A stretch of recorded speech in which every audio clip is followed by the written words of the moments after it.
What's up, tribe? How you guys doing? Go ahead and hit that subscribe button. I hope you like this video. So this is Big Brother,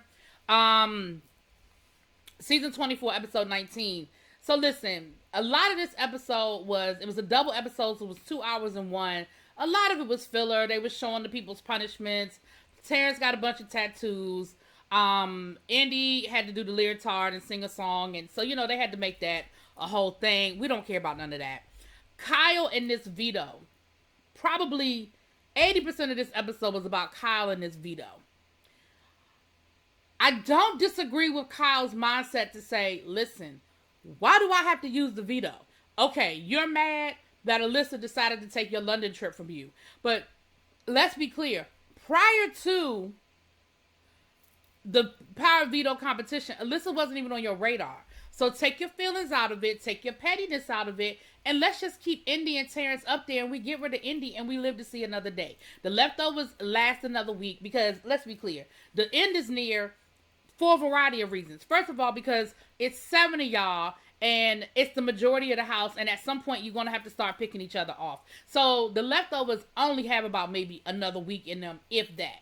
I mean, we have a new twist at the end of this, so the leftovers is pretty much a done deal anyway, but assuming there was no big twist, they really only had about 1 more week left anyway, because think about it. At this point, the only people left that's outside of the leftovers is Alyssa, Terrence, and Jasmine.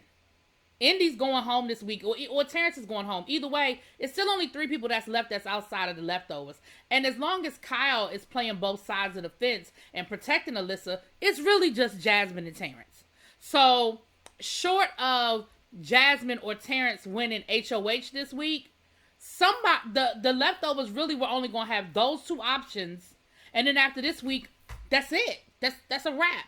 So I ain't tripping over the fact that the leftovers are sort of falling apart, but let's dissect what's going to happen and where it's going to go from here. So we have Kyle, who is really in his head, and he's really upset about the fact that they're trying to force him to use the veto. And he's like, listen, I feel like it's a personal attack against me. Now, first of all, he got mad because he felt like they're having all of these conversations without him, talking about him using the power veto and him using it against Alyssa. But Joseph brought up a good point. Joseph was like, dude, you're always with Alyssa. We can't talk to you. We can't have any private conversations with you because you're always freaking with Alyssa. And it seemed like that went right over his head, and he didn't understand and go, oh, yeah, well, I see your point. You can't be mad that we never talk game to you when the person we need to talk to you about is the person you are always with. Like, you can't be mad about that. Now, Michael, who's a very crafty player and a very smart player, is absolutely seeing what's going on. And he's seeing that, listen, he's not stupid. He can do the math, and he realizes that the leftovers really only got 1 more good week in them.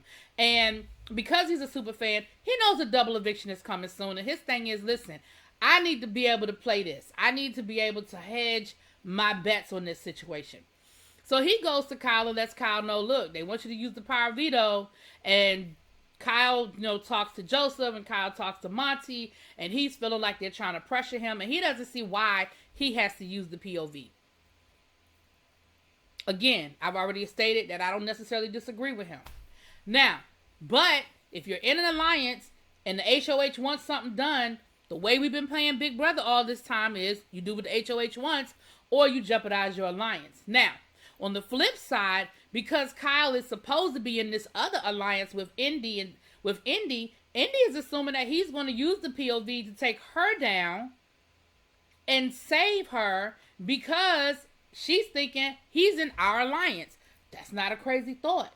He's supposed to think like that. Now, he can't. She's supposed to think like that. Now, he can't because he knows if he uses the veto, he knows what's going to happen. They're going to put Alyssa up, and he can't let that happen. So that's not going to happen. Now, here's where things got a little tricky and a little dicey as far as Kyle is concerned.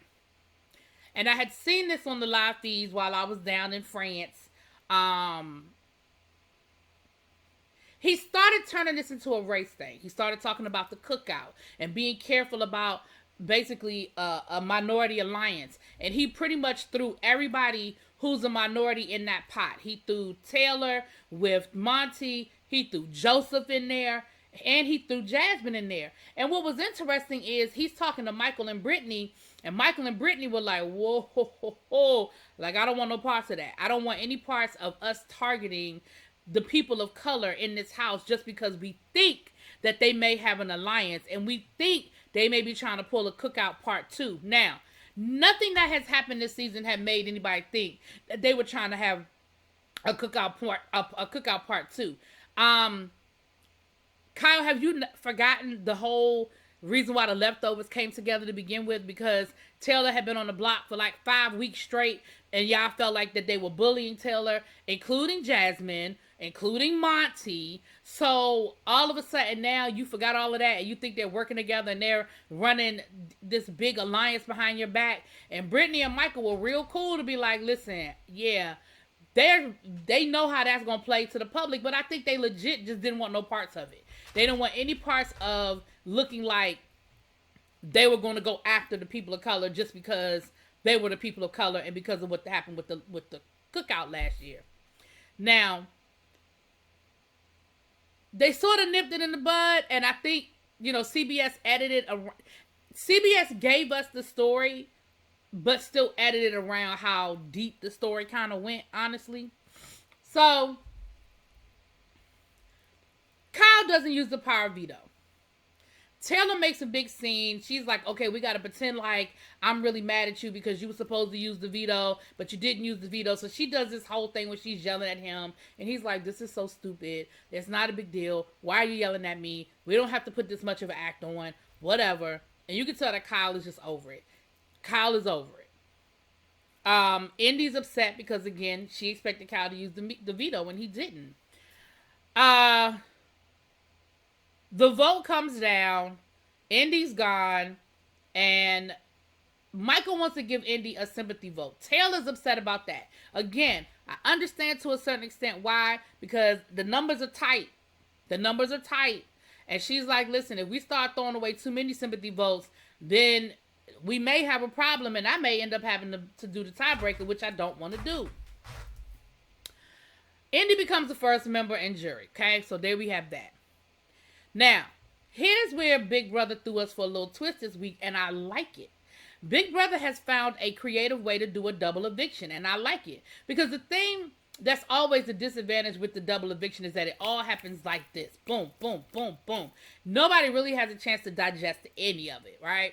But the way they're doing it this time is the power, the HOH competition, the top 2 people, it was one of those elimination, and the last 2 people to be the last people standing, you had, the house was literally going to be divided, and you had people that were going to stay on the inside of the house and basically live like kings and queens, regular Big Brother style, and then you were going to have the people on the outside of the house, and they were calling them the Friar Festival, which we know what the Friar Festival was the whole, debacle situation, and they were going to have to live on the outside of the house. Now, I'm sure y'all already know who's on the inside and who's on the outside, but at the end of this episode, we didn't know who was on the outside or who was on the inside. But what we did know is that Michael is the HOH for the inside of the house, and Terrence is the HOH for the outside of the house. And Terrence will nominate 2 people for eviction. Michael will nominate 2 people for eviction. There will be a power of veto. There will be a vote, and on tomorrow, Thursday night, there will be 2 people evicted. So there will be a double eviction this week. And again, the way they're doing it, I like it. Because everybody gets a fair chance to compete. Everybody gets a fair chance to campaign. Everybody gets a fair chance to go through the whole process. But 2 people will be leaving on Thursday. And it's very interesting that Terrence is one of the HOHs. And Terrence has been outside of everybody's loop. And I told y'all in my last review that Terrence is smarter than I think people are giving him credit for. So it'll be definitely interesting to see how this works out. Anyway, y'all let me know what y'all think. I will talk to y'all later. Peace.